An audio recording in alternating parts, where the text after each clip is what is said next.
Hi Earth Signs, Taurus, Virgo, and Capricorn. Welcome po sa ating channel. At ito ang inyong Madikabay Tarot Reading for October 1 to 15, 2024. Please be reminded kung naka-resonate kayo, comment down.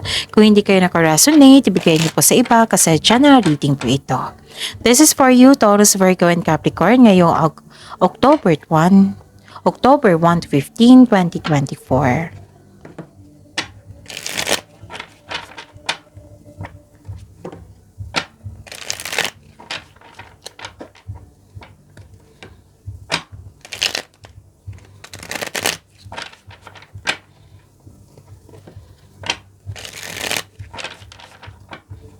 Para po ito sa inyo, Earth Signs, Taurus, Virgo, and Capricorn ngayong October 1 to 15, 2024. Kung may narinig kayong ingay, maingay po yung kapitbahay namin. Pasensya na po. So, focus kayo sa akin para may makuha kayong mensahe po para sa inyo October 1 to 15, 2024. Para po ito sa inyo, Taurus, Virgo, and Capricorn. Maraming salamat po sa inyong patuloy na suporta at maraming salamat din po sa mga hindi nag-skip ng ads. Gamitin ang reading na ito bilang gabay lamang sa mga hindi pa nag-subscribe. Subscribe na po kayo at click bell notification para malaman nyo na may bago tayong video. Para sa mga gusto magpa-reading po, may lumabas dyan sa screen nyo ngayon. Panoorin nyo po at sundin ang instruction. Calling the attention sa mga suki ko dito na Taurus, Virgo, and Capricorn. Open na po inyong Madikabay Tarot Reading for October 2024. May 6 months from now reading tayo at love life reading po. So message me Taurus, Virgo, and Capricorn for schedule. Maraming salamat po. Spirits Guide. Mga ganap po ngayong October 1 to 15, 2024 para po kay Taurus, Virgo, and Capricorn.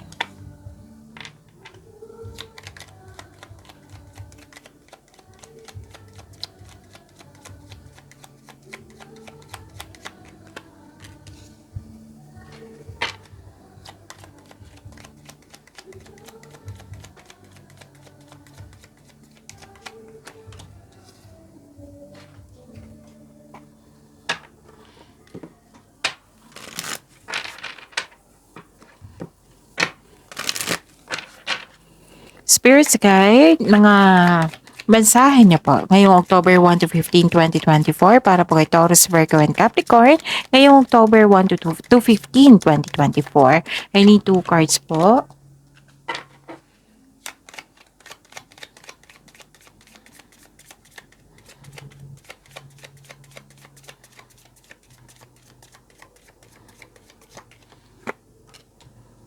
Okay. May new beginning dito. Pwedeng na-hire kayo as kakasimulan nyo lang sa trabaho. Okay? Taurus, Virgo, and Capricorn. Reading is for you. Okay? May nakita ko ditong, di ba, sabi ko sa inyo kanina, may new beginning.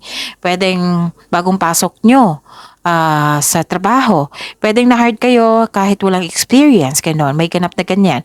May nakita rin ako ditong humingi ng time sa inyo na isang bata. Pwedeng youthful pa ang attitude nito ng isang tao nito. Nakikita ko dito, pwedeng inner child nyo ito or literal na bata or youthful pa ang attitude. Nakikita ko rin dito na mas lumawak yung ambisyon nyo sa buhay, mataas sa inyong intuition, marami kayong iniisip regarding sa inyong vision sa buhay.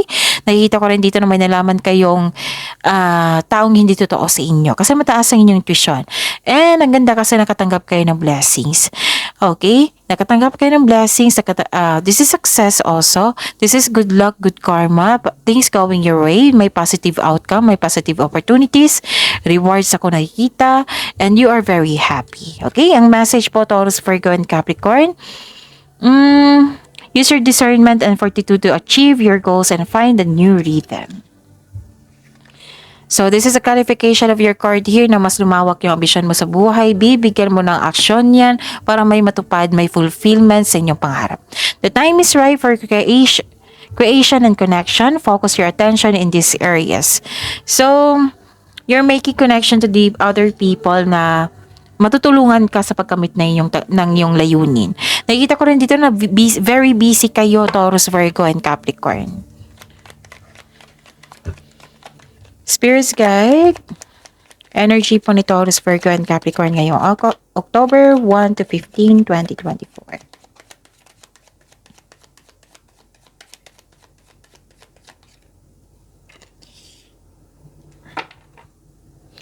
The clarification of this card po.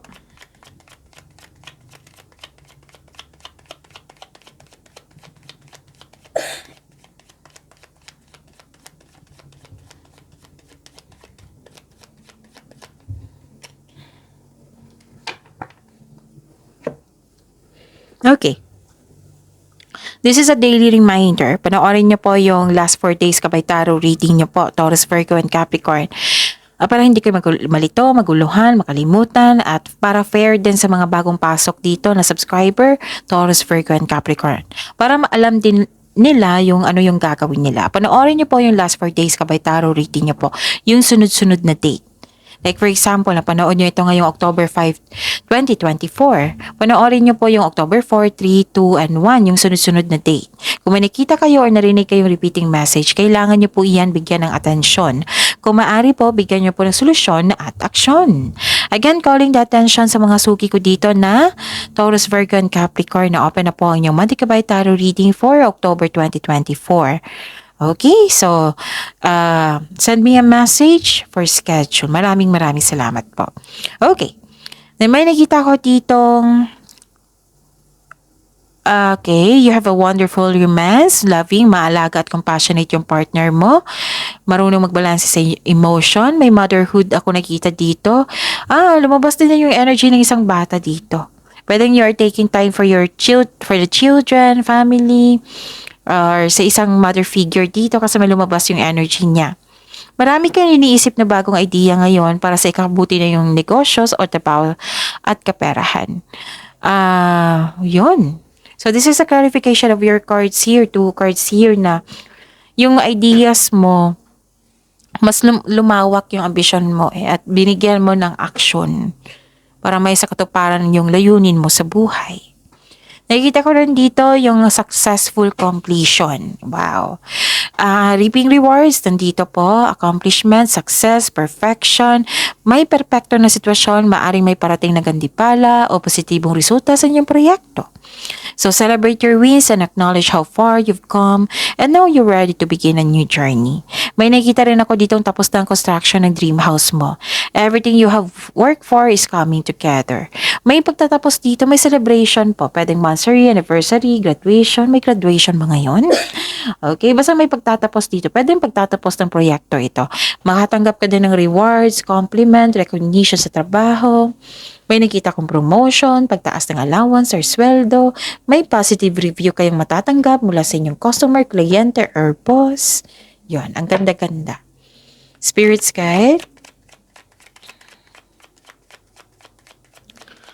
Possible blessings na ma-receive ni Taurus, Virgo, and Capricorn ngayong October 1 to 15, 2024.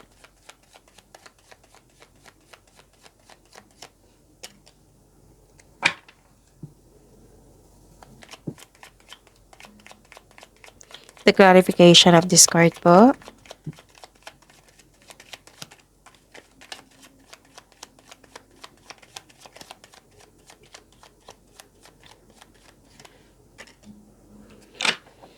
Okay, ano yung possible blessings na ma-receive niyo, Taurus, Virgo, and Capricorn?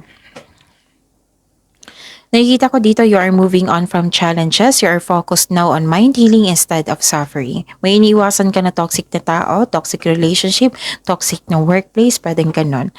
And focus and have faith. I-release mo yung nararamdaman mo, palitan mo ng positibo nang ma-motivate po kayo. Okay? Ano pa? Nakikita ko rin dito na maraming kayong ginagawa. Movement, quick action. Kanina pa to lumabas dito sa oracles nyo. And isang maraming aloko idea ang darating sa'yo. Busy ka talaga sa iyong trabaho. Pwede din busy sa kakaisip. May parating na exciting new opportunities. Financial stability, nakikita ko rin dito. Nagkaroon ng abundance. Nagkaroon ng abundance sa kaperahan mo ngayon. So, claim nyo yan. And may mabilisang pagdidesisyon dito. Darating na yung inantay mong mensahe, may parating na blessings po na magbibigay saya sa iyo. Maaaring may travel na magaganap o isang bagong tao na darating sa iyong buhay. Okay? Yun. Umiwas po daw kayo sa taong mahilig sa away. Spirits guide. challenges na ma-overcome po ni Taurus, Virgo, and Capricorn ngayong October 1 to 15, 2024.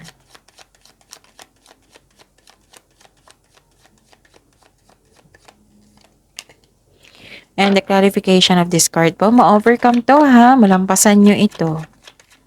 At least may idea kayo kung ano yung ganap kapag ready kayo.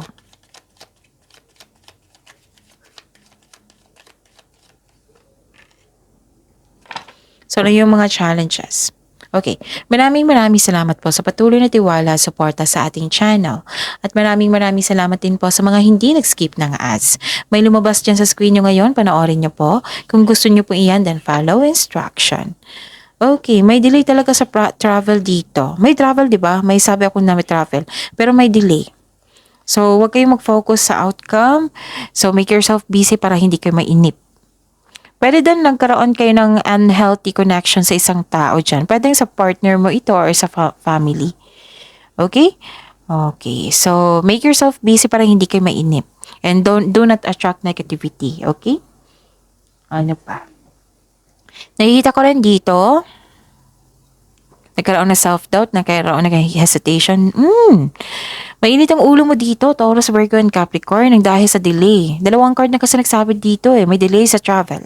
Delay sa inantay mong mensahe. Nagkaroon ng misunderstanding. Yun nga, dalawang card na po nagsabi dito. Nagkaroon ng misunderstanding. And umiwas po sa temptation, lalo na sa mga committed dito. Kasi may temptation dito, may manuloko na may balak na masama sa iyo. Okay? Pwedeng ito sa career and money, pwedeng sa buhay pag-ibig. Pero usually, sa buhay pag-ibig to may plano. Okay? So, mag-ingat kayo lalo na sa committed dito. Okay? So, yun. Pagyamanin nyo yung blessings na binigay sa inyo. Ang dami pong blessings dito. And positive affirmation na kailangan. I am blessed, I am loved, I am healthy, I am safe, and I am successful, and so on. So, yun. Please like, subscribe, and click the button for notification para updated po kayo sa daily tarot reading natin. Maraming salamat po.